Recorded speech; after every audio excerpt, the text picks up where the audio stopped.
Hey guys! In this video, we'll have a look at the conditions after the end of the American Civil War, when all slaves had gained their freedom.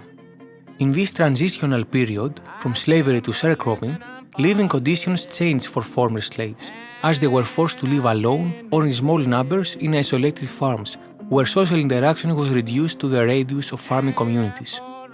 Black families worked the land as owners, hired laborers, sharecroppers, or share renters, and lived under constant economic and social pressure. Throughout the late 19th century, racial tension grew in the United States, especially in the southern parts. People were blaming their financial problems on the newly freed slaves that lived around them, and lynching was becoming a popular way of resolving some of the anger that whites had towards the blacks. So, marginalized by restrictive legislation, cut off from white society, African Americans began to revitalize their own culture. It was a period of social upheaval that inspired revolution in their culture and led to the development of gospel, ragtime, jazz, and of course the blues. So, let's see how the music of this era evolved into these music styles.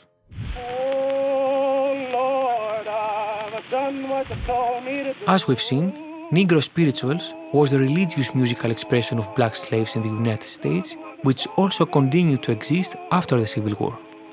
This tradition, though, was not yet popularized among whites who had only heard the black caricatures in minstrel shows. In 1871, the African-American vocal group Fisk Jubilee Singers toured for the first time performing spirituals and slave songs. Although the first collection of slave songs had been presented to the world 4 years earlier, these students had learned these songs from their parents. Another publication of spiritual songs came in 1874, when Philip P. Bliss edited a revival songbook titled Gospel Songs, intended to be used in evangelical campaigns. It was the first published occurrence of the term gospel to describe this kind of music.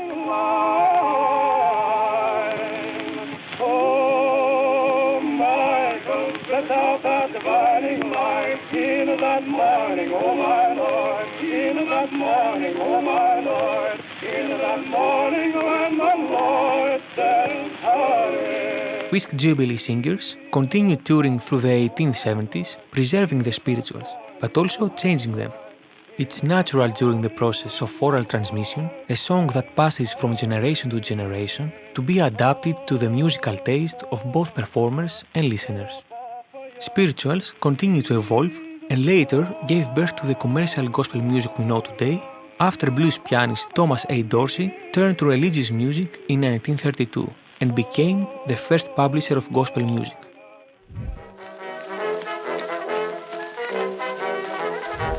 Okay, now let's see another music business blacks started getting more involved with. After the Civil War, black artists started participating in the minstrel shows, as it was the only way into the theater for them. Keeping up with convention, they still cocked their faces, dressed in ragged slave clothes, and acted like the expected stereotypical rural black.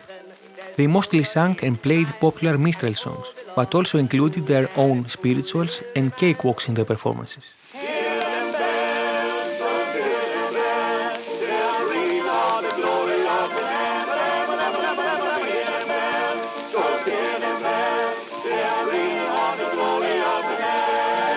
In the 1880s, vaudeville replaced minstrel shows as the most popular form of entertainment.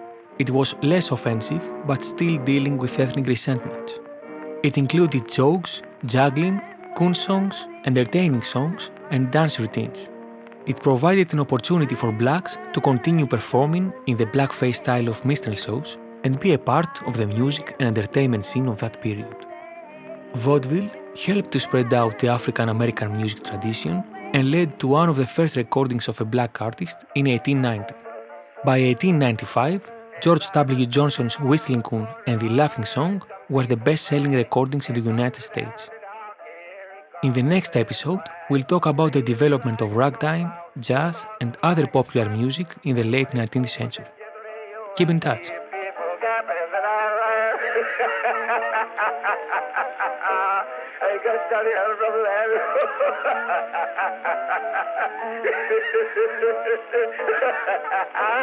I got study from